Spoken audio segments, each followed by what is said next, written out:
Welcome to my next Stranger Things Season 1 episode review video. Before I get into that, though, pretty important. If you aren't caught up to the point where I am in rewatching or watching Stranger Things, or you're just not entirely sure, then you definitely need to take the initiative and pay attention to the episode's title, which of course I'll mention as well as put in the description. If that happens to be the case, you find that you're not caught up, it would be my recommendation that you don't watch this detailed review any further to avoid any potential spoilers. And full disclosure, thus far, I've seen every single episode of Stranger Things.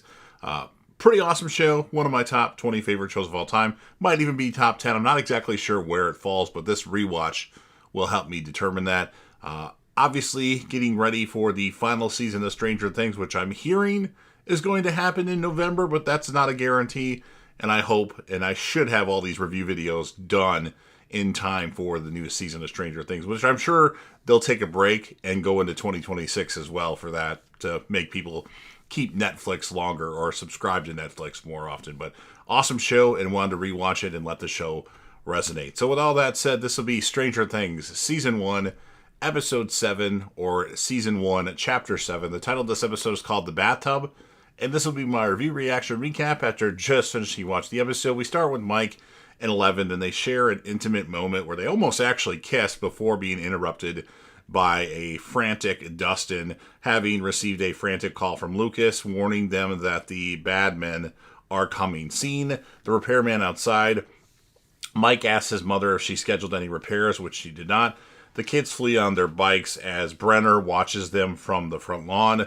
Lucas joins them as vans pursue them, another van turning in front of them and blocking them in, and then 11 actually uses her powers to make the van flip over, blocking the other vans from pursuing.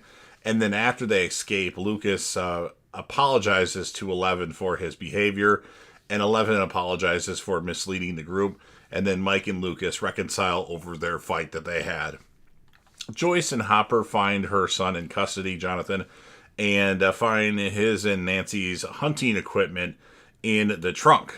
Now, the teens explain to the adults what happened in the woods, leaving Joyce upset that Jonathan risked his and Nancy's lives.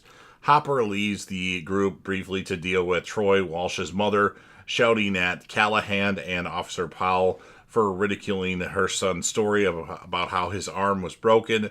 Hopper believes Troy when he mentions Eleven's powers and asks who she hangs around with them, or asks who she hangs around with when Troy mentions those losers.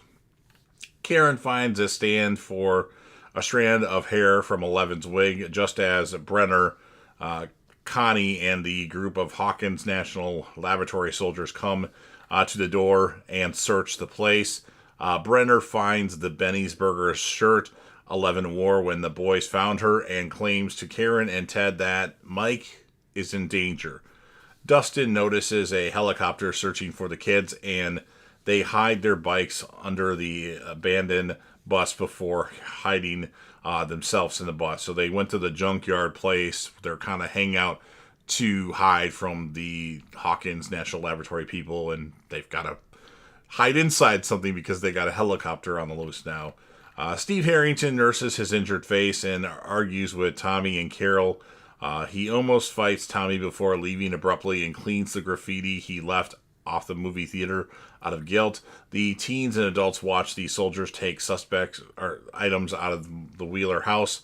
Worried about Mike, Nancy wonders how to find him, and Jonathan gets the idea to grab Will's supercom and contact the kids on it. Mike hears the call from Nancy, but initially does not answer, worried that the men from the lab may be tricking them, and then he picks up when Hopper calls them. Then you have several armed lab men arrive at the bus and find the bikes.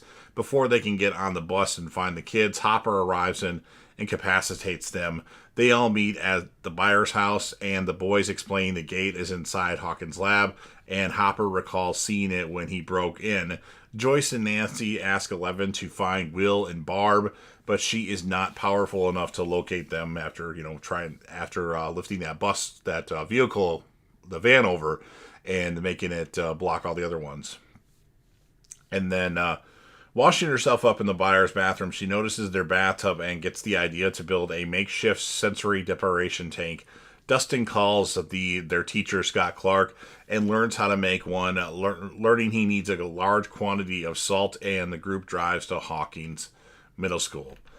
Nancy and Mike grab the hose for the Byers kiddie pool. Nancy has Mike promise her to stop keeping secrets from each other.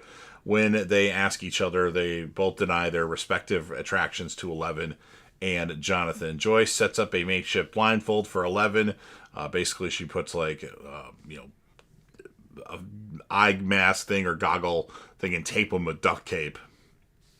And then 11, she thanks 11 profusely for helping them, promising her she will be there if 11 gets scared. And then the group fills the pool with salt from the school's kitchen, and 11 gets in it, entering the void. She finds Barb's dead body, unfortunately, and Will in a decaying version of Castle Byers, his little fort place. She relays a message from Joyce, and Will tells them to hurry. As Joyce and Hopper leave to enter the lab's gate, Nancy and Jonathan agree to lure the Demogorgon away and keep them safe in the Upside Down. Joyce and Hopper are almost immediately caught in the lab.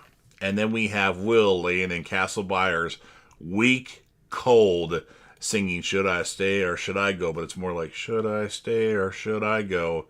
And then the Demogorgon rips through the fort and is about to attack him, and that's what ends this episode of Stranger Things. So pretty good episode.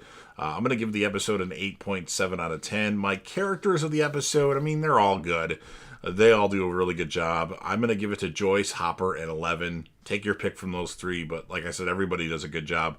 It's an ensemble cast, and all the kids do good, and all the adults do good. So you've heard everything that I have to say. Now it's your turn. If you're a fan of Stranger Things and you want to help me out with the YouTube algorithm, please make sure that you Hulk smash the like button, share the video with a friend, put this video on any one of your social media platforms. Don't forget to sound off in the comment section about what your thoughts are when watching this episode of Stranger Things. What would you rate the episode? And who would you choose as a character or characters of the episode? It's tough. It's tough to really figure out who you want to give a character in the episode, or spotlight character, or most important character. And then last but certainly not least, don't forget to hit that sub button. You're watching the video anyway. Subscribe to the channel. Help me get over 100,000 subscribers. Join the team. Show your damn support and be a part of something special. And you never know what you're going to see on JDevTV.